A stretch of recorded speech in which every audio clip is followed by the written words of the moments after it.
So now we're really cutting to the chase about, can we really predict a heart attack or a stroke? And I was on a radio show last week, and the co-host was a woman who's about 50, who exercised and took good care of herself and ate pretty well, and she had a massive heart attack last May, like half of her heart. It was really serious. And she said, you know, and this is what we often hear, it just came from nowhere. And I said, well, Vicki, you know, usually there's some underlying causes. And she was like, oh yes, they did finally diagnose what it was, and I'll tell you about it in just a minute. And it's something that should have been predicted ahead of time. So, like I said, this is a silent disease. So 90% of people with heart disease don't have any symptoms at all. So you don't know it's happening. Half of men and more than half of women have death from a heart attack as the very first symptom that anything was wrong. They have a heart attack and they die. That could have happened to Vicki. She got some really excellent care really quickly. So here you go from not knowing anything's wrong to you're dead with nothing in between. And there should be things in between. Oop, I'm advancing my thing without. And the other thing, it's estimated anywhere from 50 to 77% of people who get hospitalized for heart disease have a normal cholesterol. So you can see the disconnect between cholesterol and heart disease, and why chasing cholesterol isn't going to tell you whether you're going to have a heart attack or a stroke. So I'm getting back to the picture that we had before. So how are you going to tell if you're at risk of a heart attack or a stroke? The first thing is to study what your arteries look like. And your most accessible artery is your carotid artery, which is right in your neck. And the way it works for medical imaging is the closer the organ is to the probe that's doing the imaging, the clearer a picture you get. So here's your carotid artery, just, you know, millimeters away from your skin surface, so you get a nice picture of what's going on in the carotid artery. Before I go on to showing you what the carotid artery scan looks like, the easiest test of endothelial dysfunction, and it can only be done by, I would say, 3 people out of everybody, 4 people, including Rob in this room, doesn't cost any money. It won't get paid for by your insurance. It has no risk, and it doesn't require a procedure to be done. The easiest test of endothelial dysfunction is, what are your erections like? Because if your endothelium's not functioning well, your erections won't be as strong as they once were. And so that's a home test of endothelial dysfunction. And, you know, it's a significant one, and I don't think doctors pay enough attention to it. They'll give you Viagra instead of saying, wow, you might have some cardiovascular disease. You know, that's, I mean, yeah, you know, get a nice erection, but in the meantime, go look and see what your arteries look like. And this says, can we role play a couple who are too tired to have sex? She's saying to him. So this is what the carotid IntimaMedia thickness looks like when we scan people. And this is what an ultrasound looks like. It's in black and white. And this is a longitudinal section through the vessel. It doesn't look round because it's not that kind of cross-section. It's looking like if you're cutting it this way. And this is the intima. And this is the intima. And you measure the thickness. That's your endothelium, and you can measure it. And if there's plaque, you'll see a lump. And if it's soft plaque that is vulnerable, likely to rupture, you'll see a bigger, softer plaque. And if you see a bright spot that's calcium deposits, you'll know that that's a plaque that's calcified. And what did I say about calcified plaque? You don't really have to worry about calcified plaque. And so we have a direct measurement. We don't have to guess around based on family history, cholesterol, whether you have high blood pressure, although, I mean, these are, you know, that's an important factor. We can look directly at your blood vessel and know if you have a problem. So that's the first step, is looking at your blood vessel. The next thing is starting to look at things in more detail. So say that you do have plaque, say that you do have a thickened endothelium, which is the first step. Then comes the plaque, you know, then comes the vulnerable plaque. Advanced lipid profile, something we call a lipoprotein particle profile, is not just looking at your total cholesterol number. That's meaningless. It's looking at your particles. And remember I said, you know, you want to have beach ball particles. You don't want to have little like tennis ball particles. And so this shows you some of the different particles. And this is your LDL cholesterol, your low density cholesterol, which is the one that doctors are always worried about on you. And you can either have nice big particles or you can have little tiny ones, and you want to have the big ones, and you can predict whether you're at increased likelihood with that plaque and of rupturing if you have little tiny particles. So you want to know your particle size and number. Excuse me, but does that come with your regular test? You have to ask for a special test, and it's called a particle profile. It's not your regular cholesterol. You know, the regular cholesterol, they give you your total, your HDL, your LDL, and your triglycerides. And I think all of that, frankly, is useless except for the triglycerides. Why are the triglycerides valuable? They tell you about your carbohydrate intake, your predisposition to diabetes. That is what is going to cause you to lay down plaque. Blood sugar problems is one of the really big reasons. So your triglycerides, if they're high, I'm concerned. Not your total cholesterol, that's not so meaningful. And if you go on a low carb diet, you will see your triglycerides come down more than likely, unless you're one of the people with a genetic predisposition. Then you know you've got another set of problems, but that's not most of us. Yes? Did you call that a particle profile? What you want to get is a particle profile, or it's also called advanced lipid panel. It's also called a VAP, V-A-P. So there are different names for it. I don't know if your doctor's going to know about it or not. Some of the doctors in the community are starting to order it for their patients. Not that many of them, but a few. But you can ask. And then the other thing that we look at is a comprehensive inflammatory markers. And there are inflammatory markers that will actually give us an idea if you've got vulnerable plaque. The white blood cells, like I explained, that plaque is made up of white blood cells. You can measure some of the components of those inflamed white blood cells in your bloodstream on a blood test. So we do a lot of inflammatory marker testing.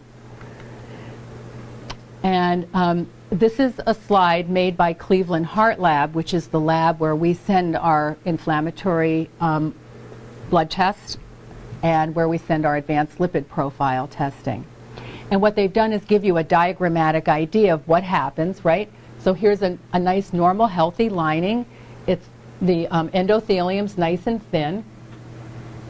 Here it's gotten a little inflamed and a little thickened, and it says down here myeloperoxidase, and that is a chemical that you can measure that's made by these inflamed white blood cells. So we can measure your myeloperoxidase and say, oh, you've got some inflammation going on there, even if you don't have significant plaque yet. And then at each of these stages, there are inflammatory chemicals that can be measured. So we get a good idea of, you know, do you have plaque that's really about to blow? Do you have plaque that's there and needs something done about it, or are you okay? And then finally over here it shows you acute coronary syndrome. That's when somebody's gotten a clot. It's ruptured, they got a clot, and they're blocked off. So when we look at the real causes of cardiovascular disease, it's not lack of statin medications. That's not what's giving you heart attacks and strokes. It's inflammation going on, it's blood sugar problems, and it's low hormones. These are the real causes.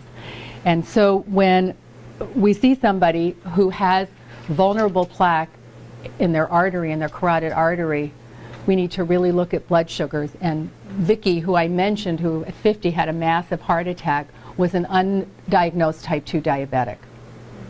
So if somebody had done her carotid scan, they would have seen plaque, and they would have gone ahead and gotten her fasting blood sugar, and if that didn't show anything, then you need to get a 2-hour glucose tolerance test, because it doesn't always show on the fasting one. And she would have been diagnosed as diabetic, and her heart attack would have been avoided. The other issue, inflammation. Where do we get inflammation from? Yes, we get from inflammatory disorders, like I said, rheumatoid arthritis. We get it from periodontal disease, undiagnosed periodontal disease. And the scariest thing, which I learned when I went to the very prestigious Bale and Doneen preceptorship, which is mentioned in my bio in here, was a cardiovascular preceptorship, learned that people whose carotid arteries, remember I told you it gets 70% narrowed down, they'll roto-rooter it? Well, they looked at the particles that came off with the roto-rootering. It had bacteria in it, the same bacteria that was in their gums. So this bacteria goes from your gums to your carotid artery to cause inflammation. So periodontal disease, other inflammatory disorders, and blood sugar problems are the cause of the vast majority of cardiovascular disease. And the big push in the last 50 years, and it's gotten us somewhere, is lowering blood pressure, right, to reduce cardiovascular disease, exercise, treating diabetes. But we've probably reached our limit in those things. And these other approaches are what need to be taken in order to start looking at helping everybody else who hasn't been helped with blood pressure lowering and treating their diabetes, the rest of us. So the real solution is in doing the right testing. And like I mentioned, the carotid scan has a 97% correlation with plaque. We do the inflammatory test to look for, we look at 8 different inflammatory markers, blood sugar test, the advanced lipid profile or particle profile, and hormone testing. This is what will give you a plan for avoiding a heart attack and stroke. And then some of the solutions are things, a lot lifestyle. If you find that you have a blood sugar problem, you need to just about eliminate carbohydrates from your diet. Is it easy? No. As a species, we're hardwired to like carbs. They give us energy. Our bodies know that and our brains know that, but it's not the best thing for your cardiovascular system if you've got a plaque problem. There are a number of supplements, and I'll tell you about some of the supplements that we have. Hormones, like I said, are, in spite of what you've read, they're protective. Flossing is really important. You want to avoid periodontal disease. So I want to talk to you about a couple of things, and they're inside your folders. Underneath the slideshow, I want to tell you a little bit about our heart health program because it really addresses all of the things that I just talked about. And then after I go through this, I'll be happy to answer questions.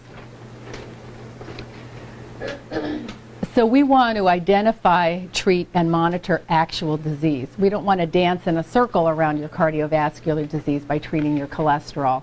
The first thing we do is our carotid IntimaMedia thickness. And it's done with an ultrasound, a portable ultrasound. We do it here. You can either be sitting up or lying down. It takes about 5 to 7 minutes to do it. We have a really great tech named Linda Carrera, and she does the scanning, and then it gets sent electronically to a lab that has a huge database. So they compare you to people your age, because in this situation of measuring the thickness, you do want an age relative, to your same age comparison. And they issue a report card, and you either get an A, B, C, D, or E based on the thickness of the intima, the amount of plaque, and whether there's any narrowing. And and then we decide what to do based on what your inflammation tests show and what your blood sugar tests show. And in my experience, it narrows down to either you may not be diabetic, but you've got enough of a blood sugar problem that's laying down plaque, or you have periodontal disease that has not been detected and it's festering and causing inflammation in your blood vessels.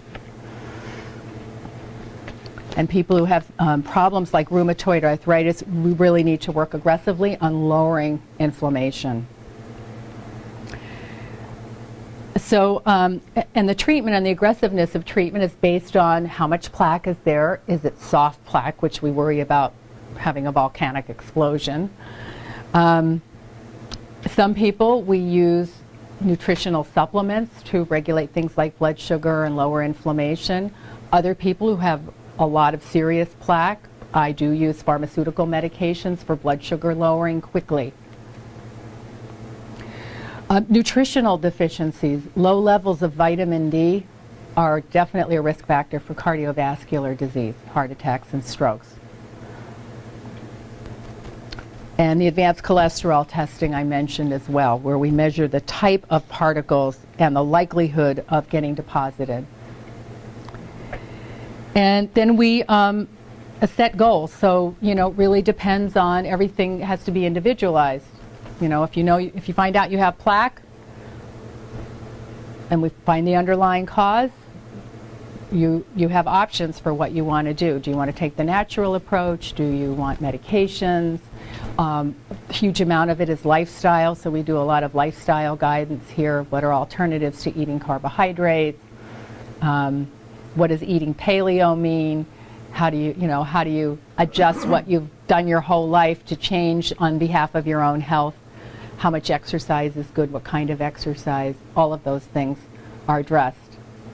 And we have a program called the Heart Health Quick Start Program. That's an evaluation program where you get your carotid scan, you get your inflammatory blood markers, your blood sugar markers, and your lipoprotein particle profile.